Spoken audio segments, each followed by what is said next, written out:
there's this pill you can take called finasteride. But there's a drawback to it. He's like, it could give you erectile dysfunction. Like I said, I was almost 500 pounds. So I was like, what I need it for? You know what I'm saying? Like, I want to fix my hairline from getting shot. You know what I'm saying?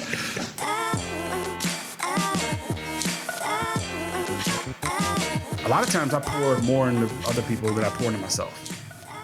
And that, when you do that, and I've taught close to 700 people over my career teaching, about 700 some people, you absorb a lot of people's backgrounds, their life stories, their all that stuff, and I'm carrying that on me.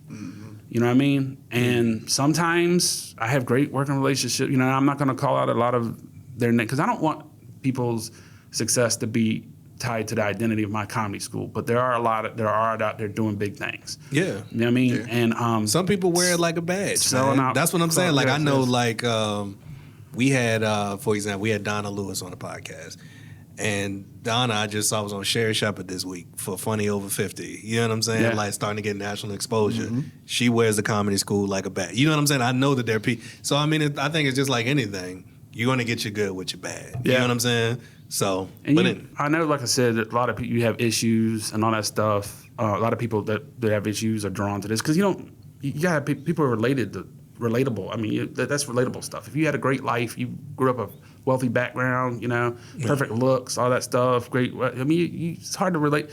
So I get that, man. But just dealing with personality disorders too, like people could be one thing one minute, one the other. You know what I mean? Especially when you really care about them, and I feel a real sense of empathy sometimes for people that, that I did have the very best intentions for, and I tried my best, and I tried to be, in post class, a lot of the people I mentor, we become friends, you know what I'm saying, and stuff like that. And sometimes the professions they're in, I end up later learning from them, and stuff like that. Okay. But it's crazy, man, when you see, in this business, some people just it's like yeah, it's just. But again, if one thing that I could just say I'm misunderstood for, man, is I'm just trying to do the best I can. You know what I mean? That's all we're trying to do. That's all you can do, bro. Yeah. And communicate. Another thing too, man, is like if you have issues with people, man, communicate and don't take, like one of the things you said, misunderstood, is like a lot of times people will withhold animosity or, animosity. People don't like confrontation. Yeah, people don't like confrontation. I'm a person that tries to talk it out, and even if the first talk doesn't work, if there's still something there, let's just work it out until we get it. You know what I'm saying? That's how relationships are built. Friendships, professional relationships, everything are built.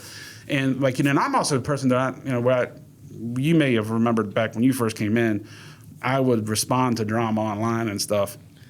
Now I'm just that type of person. Like, hey, I'll either pick up the phone or come see you in person, and it ain't got to be no type of altercation, like aggressive. Yeah, it's just communicate. I think people, like you said, people withdraw from confrontation, but a lot of, and this goes beyond. This supersedes comedy. No, this is like human trait.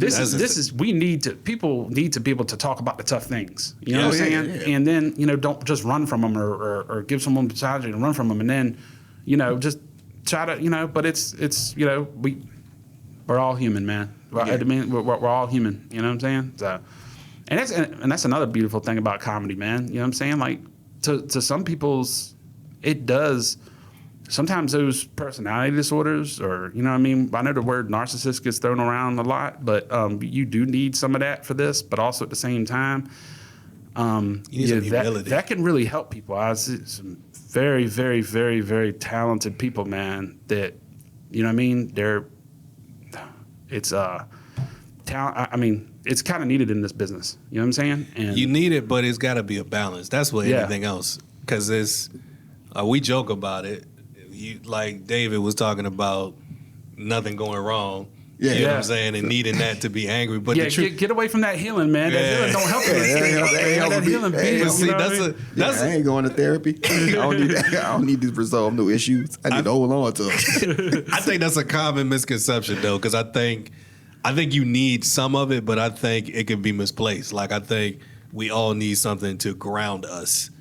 You know what I mean? Just like an electrical plug. Like, you got to have something. Like, you got to have your aspirational self, and you got to have something that's like keeping you down to earth at the same time. Just don't be manipulative. If you have that trait, don't be manipulative with it. You know what I'm saying? Like, I think there's one thing. Another thing you talk about when I'm misunderstood is that I'm a lot of times. I ain't trying to say this in a bragging way but a lot of times I try to be I'm authentic a lot of times. I'm overly authentic sometimes, and I have a problem with overshare, but I say what's on my mind and stuff like that, and that often rubs people the wrong way. And I'm wired this way. You know what I'm saying? But that really, when people see that you're something that they can't be, which is authentic. You know what I'm saying? Sometimes they hate you for that, and they see something in you that they can't be. You know what I'm saying? And it irritates them. Yeah. You know, they wish they can express how they feel. They wish they can, but they don't because they don't know which act they're putting onto somebody or who they're trying to sell you to. You know what I'm saying? So, and this is something I've been dealing with over the years, and it gets kind of on the teaching side of it. I'm not gonna be teaching forever, man, because I enjoy it, but Let me ask you this then. All right, and this is just me asking you. This don't have nothing to do with an interview. How do you feel about me asking you about being misunderstood? Did that rub you the wrong way? No, absolutely not. Okay, did you see what I was trying to say? Yeah, I did. Okay, all right. Because I think you know, some people get me, some people don't, and that's okay. You know what I mean? Like, that's fine, but you understand me. You know what I'm saying? A lot of people do, but there's just some people that just, they don't, you know? Well, I would say this. Go ahead. You want to say something? No, I was just agreeing with what he was saying. Like, you know, some people gonna get you, some people not. It's almost as simple as that. Yeah. And letting go. Yeah. I was off social for about 2 years, and when I came back, nobody cared. Exactly. That's how we want. We want everybody to notice when we make these grand exits. But no, when I came back, I noticed that a lot of your posts. You say you used to post for the drama, like you said, used to address everything. Uh-huh. But I noticed in what I've seen in the last year, like you've been focused a lot on the positive and uplifting. So what sparked the change? What made you want to shift in like how you were expressing yourself? You know, there's a couple of things because that evolved over time more and more. You know what I mean? Like if someone would take shots at me, I always felt like I needed to respond. Now when people take shots, I just step back because I learned that, when two people are arguing online, each person has their own team. Mm-hmm. So they're already, that somebody's already got their side. Yep. And I tell my students this too. I'm like, if you go out there and somebody has an opinion unfavorable to Tim Loulies, don't get involved. Let me handle mine. Let me handle mine. Don't get involved with me. You see people take that, you ain't got to come from me. I'll stay. So I learned when two people are fighting, nobody really knows who the fool is. You know what I'm saying? Because especially on social media, you know what I'm saying? And then also I had this one, she used to be the assistant manager of the Virginia Beach FunnyBone, Taylor. Okay. She now is the entertainment director of the MGM Grand Harbor.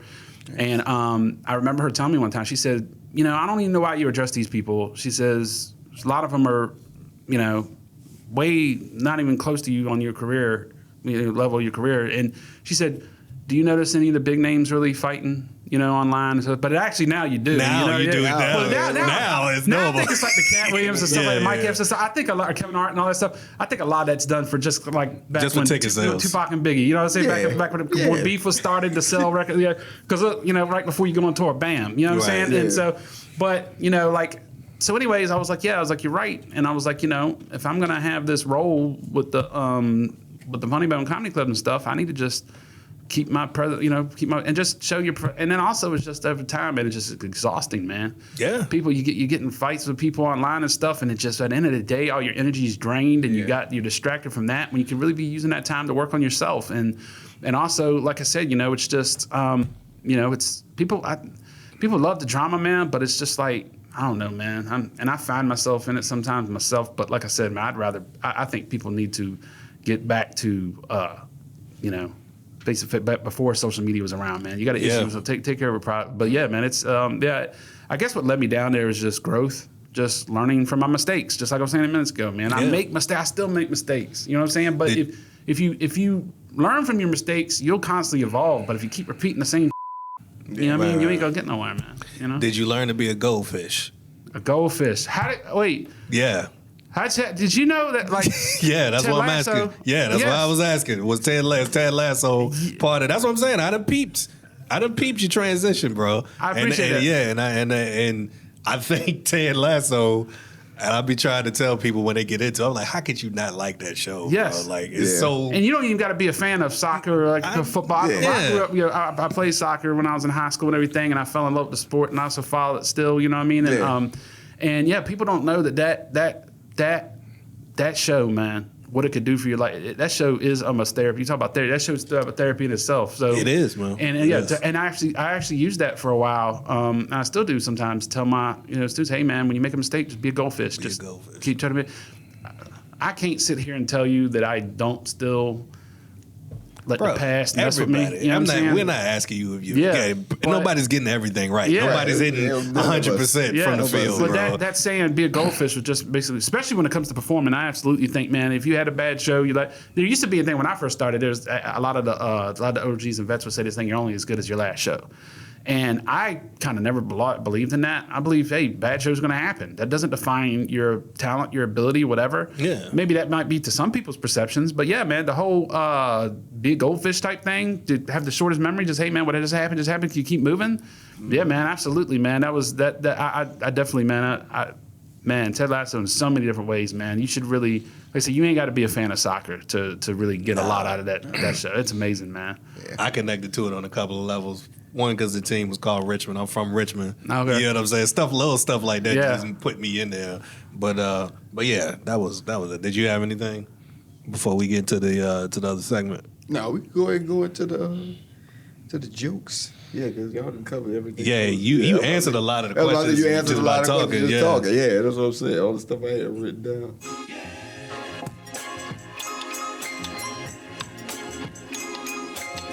All right, well, look, everybody we bring on the show, we like to do a segment called Sit Down to Stand Up. And that's just a fancy way of saying workshop a joke with us. And when I bring OGs on specifically, I always put the disclaimer out there. Everybody isn't a collaborative writer, and I get that. And you could have that, who am I to suggest, but we just doing it for the show. If you like the suggestions, cool. If not, we just did it just for some laughs right now on the podcast. So if you got something you're working on. Is that kind of how you run your class?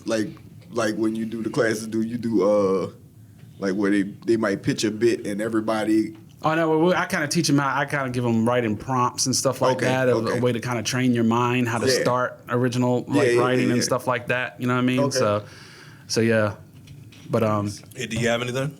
Oh, what do you want me to like just do it? Oh, so you said stand up, sitting down. So like kind of like no. Sit down to stand up. So we just sitting down to workshop a joke. You got a bit that you're working on. You can talk through it. You don't even have to perform it. Yeah. So just tell us what you're thinking. There's one that I threw out there a couple times on stage, and the first part hit. So I'm trying to expand on it.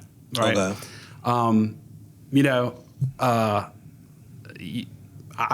I'm always fighting the insecurity of being overweight, stuff like that. But there's other things, like I was even telling y'all at the beginning before I was trying to get my hair right. You know, the hair loss is a big thing that's been messing with me over the years. And it started during the pandemic. I don't know if it was the stress of losing all my work, and I was just hitting on so many things were happening, and then boom, it just stopped, and it just went through a lot of that. Maybe that took it off or whatever.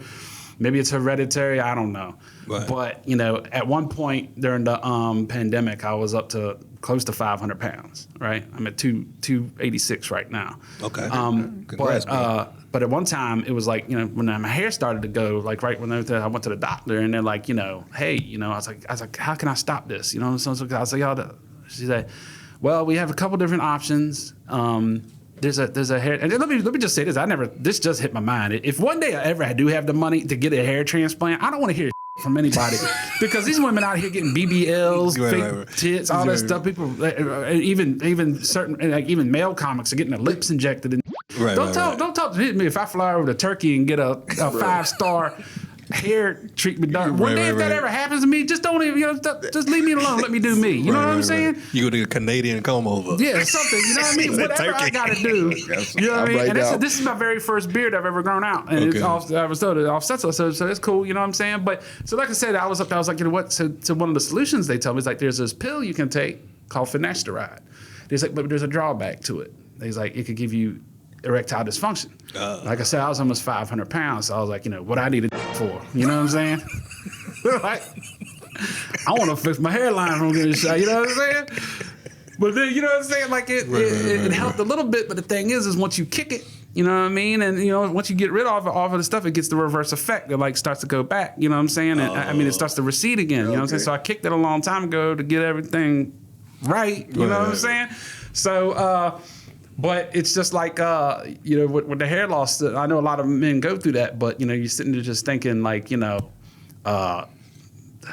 LeBron James, you know what I mean? Yeah. Man makes like $18 million a month. Yeah. You know what I'm saying? What's he been able to, you know, Kevin Durant, you know what I mean?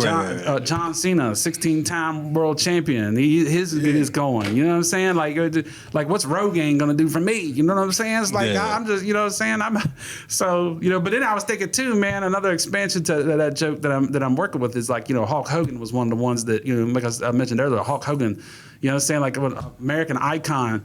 Look at all the fame and fortune. He started embracing his hair. He started losing his hair in his late 20s. Yeah. You know what I mean? And he rocked the whole horseshoe thing and all that stuff. You know what I'm saying? So, like, you know what I mean? If Hogan could do it. So, like, you know, Hogan used to talk about his famous say your prayer and take your vitamins. Now I know what his vitamin was. He was talking about he was on finasteride. You know what I'm saying? So, did you have something first? You covered a lot. You look like you're already thinking a lot about it. But what was you? Did you have something? Yeah, I was thinking because the choice, like you said, the finasteride make you have to choose. Yeah, you got to make a choice. Yeah, you know, you got to weigh the choices. And I was just thinking, like people see my hair all day, every day. You know what I'm saying? Like if somebody do see this, it's only gonna be for a few minutes anyway, and I can always pop a Viagra or like, you know what I'm saying? That's what I'm saying. Hey, I'm doing Kegels. That's what I'm saying. Like I got, you can fix it. You can fix it, but you got to choose one or the other sometimes. You know what I mean? You know what I'm saying? It's just dysfunction. That don't mean it erectile dysfunction. Can't be. Yeah. So, yeah, you know what I'm saying? I can find a way to get it back online. That's all. I was thinking like, if you got to do you need one for the other? Do I need the hair for you to even get to see the dick in the first place? You know exactly. What I'm saying? So it's just an exchange. Like, do I? So that's a selfish choice. Yeah, that's what I'm saying. It's like what do I do? I thought about maybe saying like, I know it's all the abs out. Is any bald abs out there? Like girls, is any scalp chasers out there? Yeah. You know what I'm saying? Like maybe playing with. Like, do I even need the hair? Because if I can get it without the hair, then you know what I'm saying. That can make the choice for me. I need a chubby chaser and a scalp chaser. You know what I'm saying? I need a both. So it's yeah. But yeah, that was the first thing that came to my mind. That's funny though. I think that's hilarious. Yeah, bro. Because I think and what I was gonna get into, even like while you were talking before we got into the bit. It's this, I don't know if you've ever heard of it. It's this book called Purpose Driven Life. You ever heard of that? Nah. Okay, it's this book. It's a religious book, so anybody who's listening, it's a religious book. But in the book, it had such an impact on my life. Some of the stuff stayed with me. And one of the things he was talking about was that like vulnerability and imperfection breeds community. Mm-hmm. Perfection breeds competition. So, you know what I'm saying? That's really the culture right now. Everybody got the curated timelines. Everybody's perfect all the time, always their best. That really breeds like competition. That makes people want to compete with you, take shots or whatever. But vulnerability, like he was talking about, that is what's going to connect. That's what's going to make people latch on. So that's why, I mean, the bit's going to work just because you up there being vulnerable in the first place. Yeah. Tim, that's your camera right there. Okay. I want you to tell people where to find you. On the socials. I forgot to mention in your credit, you taped the special not that long ago. When they find that one up, plug your stuff. Okay. At Big 44 Comedy on all social media platforms. Also, as far as the special goes, that was very successful. Very, very successful. And we're in the finishing stages of it now. There's going to be an announcement hopefully here in February of where it's going, and hopefully it'll be. I don't know when this is going to air. So okay, yeah, that's fine. Yeah. So hopefully we'll have something soon. You know, an announcement soon. Could be later in this industry. You just never know. You know, so but it is titled Sugar Glider. So you can check that out when it whatever platform it goes on, and which hopefully I'll have information on in the near future. But at Big 44 Comedy on everything, Facebook. I don't really use Twitter. I don't really do that at all. Pretty much the Instagram, the TikTok. I'll be dropping more content soon on the YouTube, so at Big 44 Comedy. And also Comedy Smackdown, that's our roast battle. We do that about 4 times a year. Comedy Smackdown, you can find that on Instagram and Facebook. FunnyBone Comedy School, I'm just now expanding to this. I do Virginia Beach and Richmond. We're now starting in Cincinnati. So Cincinnati Liberty FunnyBone in Cincinnati, the Cincinnati metropolitan area. So you can catch me there. And I thank y'all so much. I appreciate this, man. This has been awesome. Yeah, bro. Tell people where to find you, man. DavidGriffinComedy.com. Links to all my social on there. Coffee and Beignets, the YouTube channel. Me and my wife, we be talking on there at each other about stuff. Jokeaday podcast on all the social. Comedian Lionel Harris on Facebook. LionelHarris.com. Links to the shows. Links to the podcast, social media content, everything I got going on. Appreciate y'all. Don't forget to like and subscribe. And as always, bye.